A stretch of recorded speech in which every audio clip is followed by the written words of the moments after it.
Hujan deras yang mengguyur ibu kota membuat seorang pemuda yang mengenakan alma mater sebuah universitas terpaksa menghentikan motor matic miliknya di sebuah rumah kosong. "Anjir, hujannya banyak banget. Bisa kagak kalau mau turun satu-satu aja? Antri gitu nggak usah main keroyokan." Pemuda itu bernama Sandiaga Utama, seorang mahasiswa semester akhir yang berasal dari Garut. Sandi merantau ke Jakarta untuk berkuliah di sebuah universitas. Pemuda bertubuh tinggi dan tegap itu menghentikan motornya dan langsung berteduh ke sebuah rumah kosong. Bahkan, di rumah itu tidak ada satu lampu pun yang menyala. Semuanya gelap, hanya tersorot dari temaram lampu jalan. "Dingin banget, untung gue bawa baju ganti," gumamnya lagi seraya membuka boks motor. Ia mengambil sebuah kaos yang semalam dipakainya ketika menginap di rumah sahabatnya. Tanpa melihat kanan kiri, pemuda berparas tampan itu langsung membuka alma mater serta kaos yang dikenakannya. Bersamaan dengan itu, seorang wanita berlari tergesa-gesa dan langsung berteduh ke rumah kosong tersebut. Wanita itu muncul dari arah kiri. Ia tak menyadari kalau di tempat itu juga sudah ada seseorang. "Af, bajuku basah lagi." Larissa membuka blazer kantor yang dikenakannya. Wanita itu berniat untuk memerasnya sebentar agar tidak terlalu basah kuyup. "Sama, bajuku juga basah," balas seseorang yang membuat Larissa terkejut. Ia menoleh ke arah kanan. Sayup-sayup ia melihat seorang pria sedang berdiri tak jauh darinya. "Ya ampun, ini orang atau bukan?" Tiba-tiba saja Larissa merasa merinding. Ia menggerakkan kedua bahunya. Ia tahu itu adalah rumah kosong, sehingga yang ada di pikirannya saat ini hanyalah hal negatif. "Kalau gak genderuwo, pasti makhluk-makhluk aneh," gumam wanita itu lagi yang semakin merasa ketakutan. Ia ingin menyalakan senter pada ponselnya, tetapi benda canggih itu sudah lowbat. "Enak aja, aku manusia." Sandi mengarahkan senter ponselnya pada Larissa. "Siapa kamu?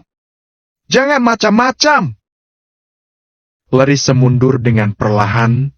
Ia terkejut saat melihat Sandi tidak memakai baju. "Santai aja, Mbak.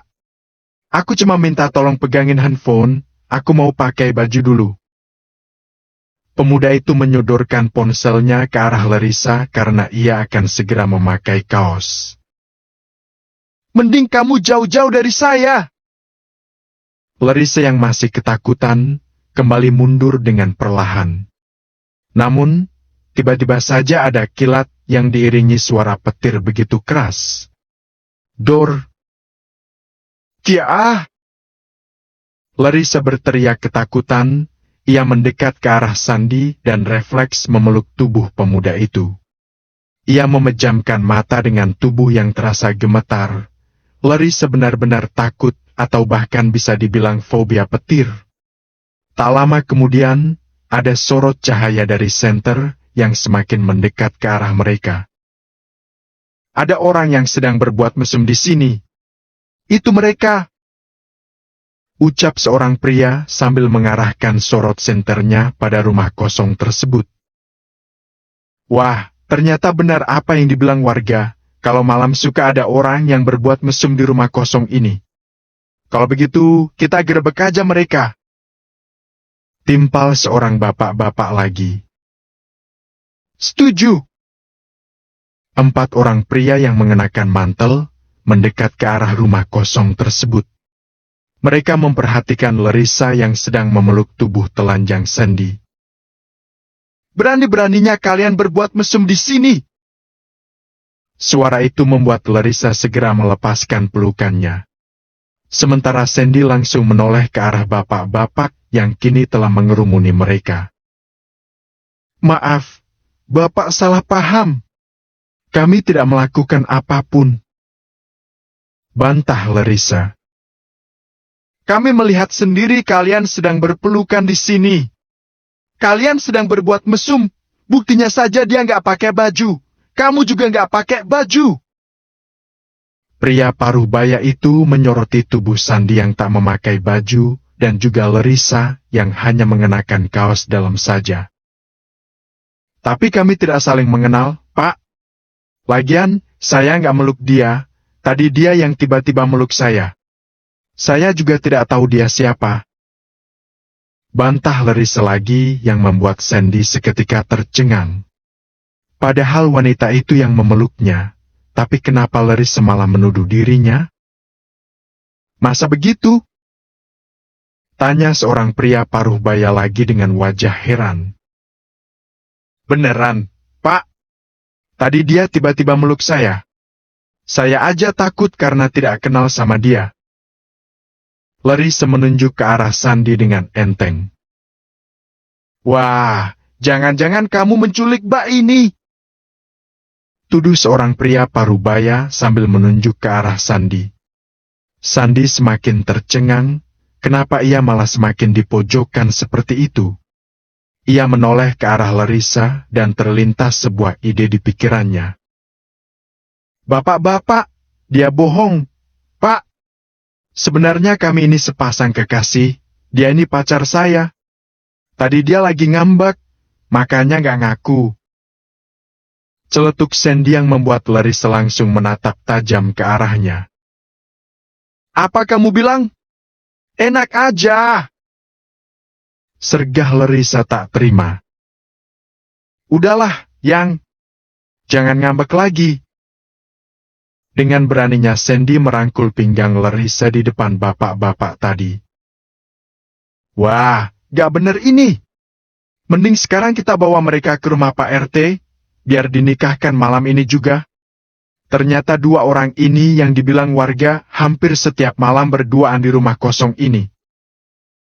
Cerocos seorang warga yang membuat Sandy dan Larissa seketika saling melempar tatapan.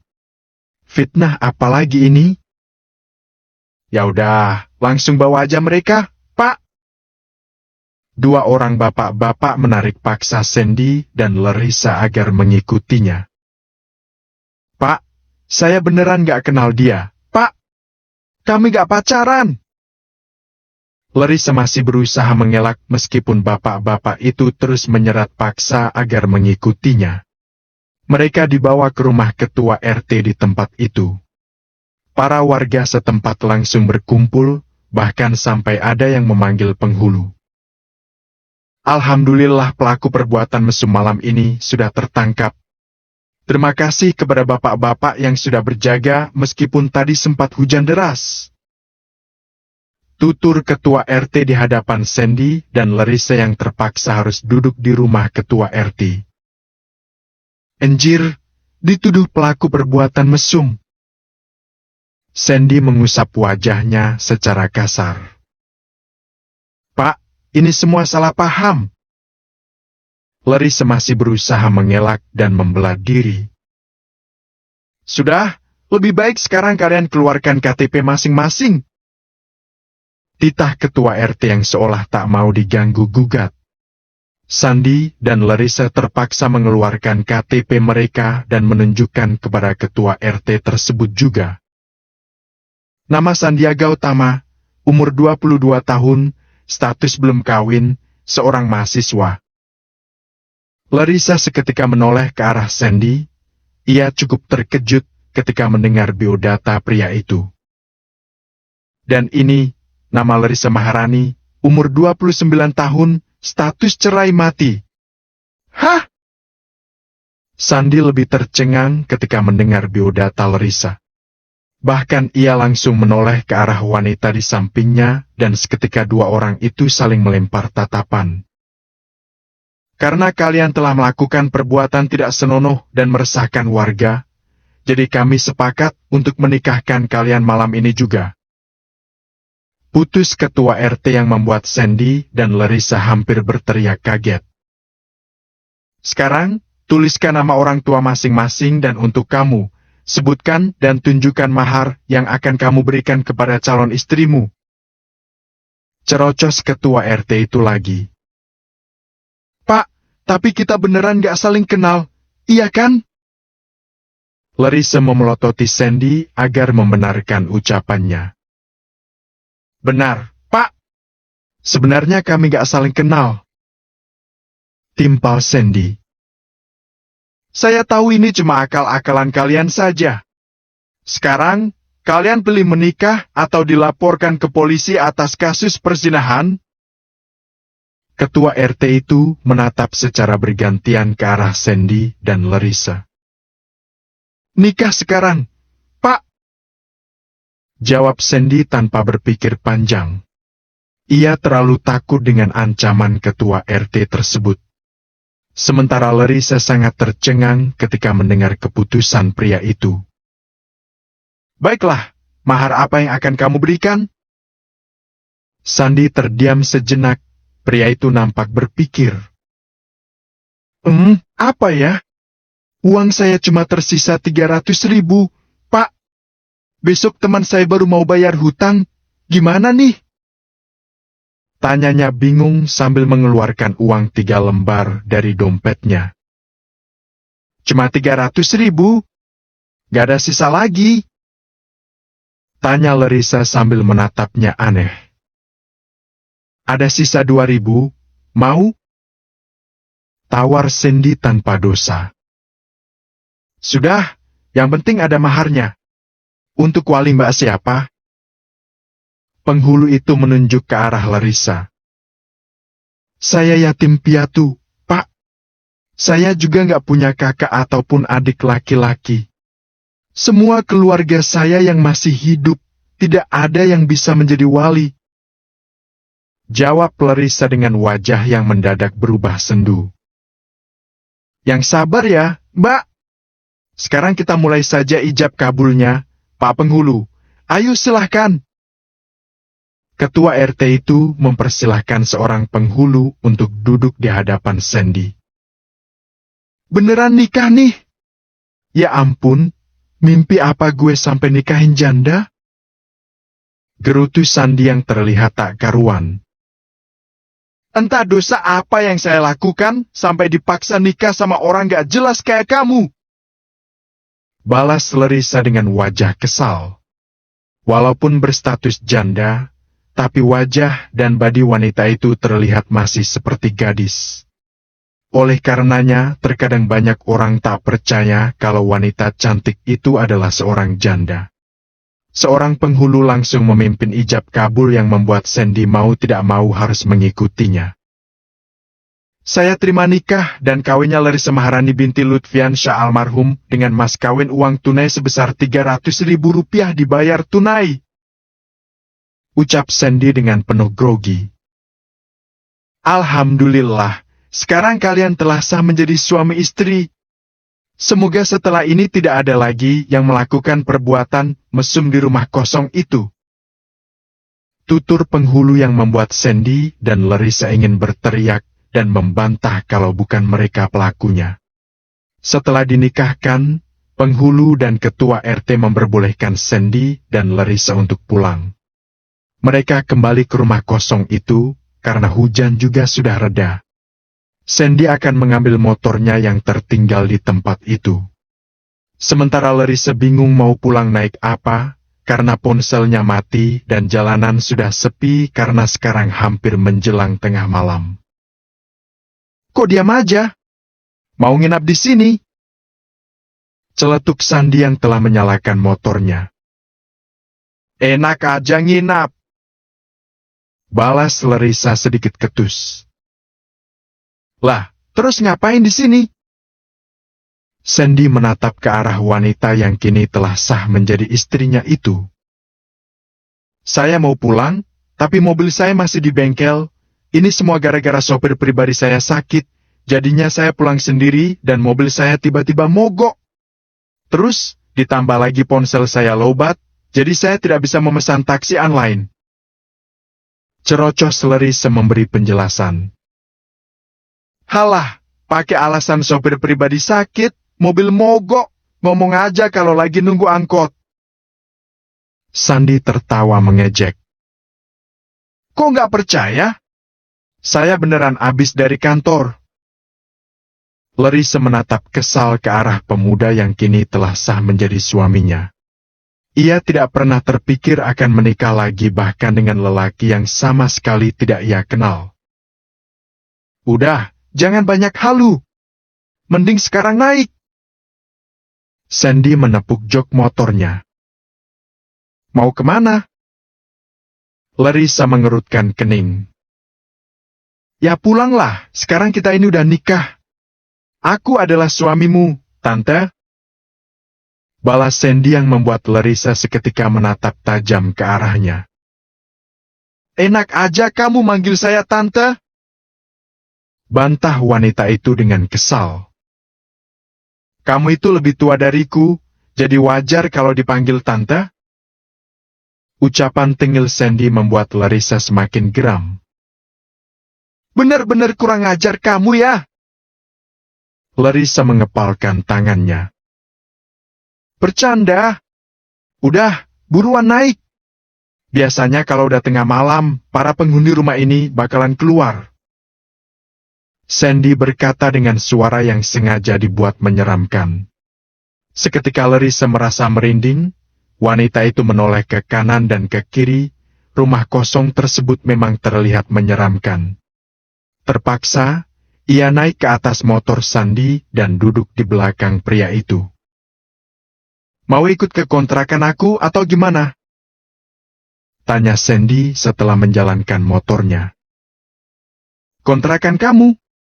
Emangnya kamu orang mana sih? Larissa merasa heran. Aku aslinya orang jauh. Di sini cuma merantau buat kuliah. Malah dapat janda. Plak. Larissa langsung menepuk punggung tegap pria itu. Pulang ke rumah saya aja. Balasnya singkat. Di gang mana? Tanya Sandy lagi. Di klaster Mutiara. Jawab Larissa yang membuat Sandy terdiam sejenak. Gak salah di klaster? Tanya pria itu lagi yang masih belum yakin. Jangan terlalu merendahkan orang. Cepat jalan. Larissa memberitahu alamat rumahnya yang membuat Sandy menjalankan motornya sesuai arahan dari wanita itu. Betapa tercengangnya ia, benar saja Larissa membawanya ke sebuah klaster. Bahkan, wanita itu memintanya agar membawa motor sampai masuk ke dalam gerbang sebuah rumah mewah. Ini rumah saya, sekarang kamu percaya kan? Larissa turun dari motor pria itu. Iya, kalau gitu aku langsung pulang ya.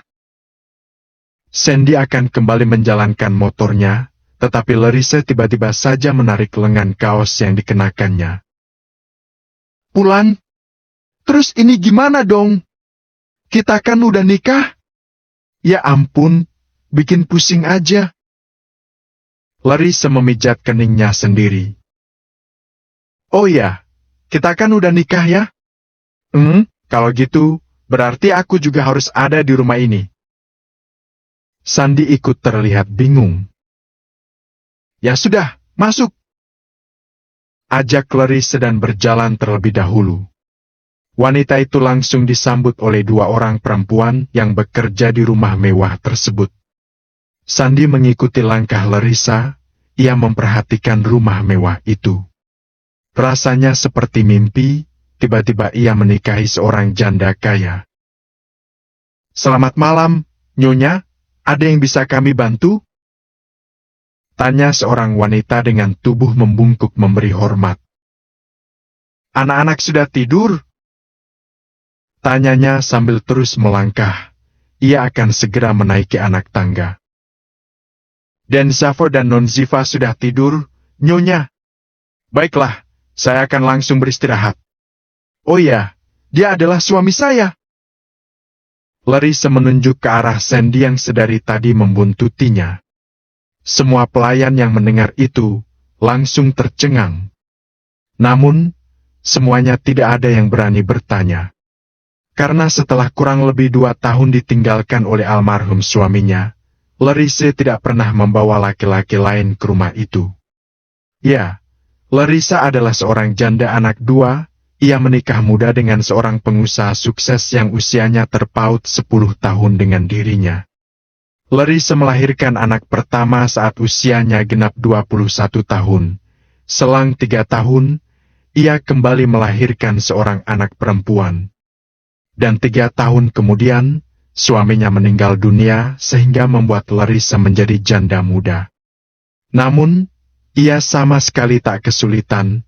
Semenjak suaminya tiada, Larissa malah menggantikan pria itu mengelola perusahaan dan dibantu oleh adik iparnya.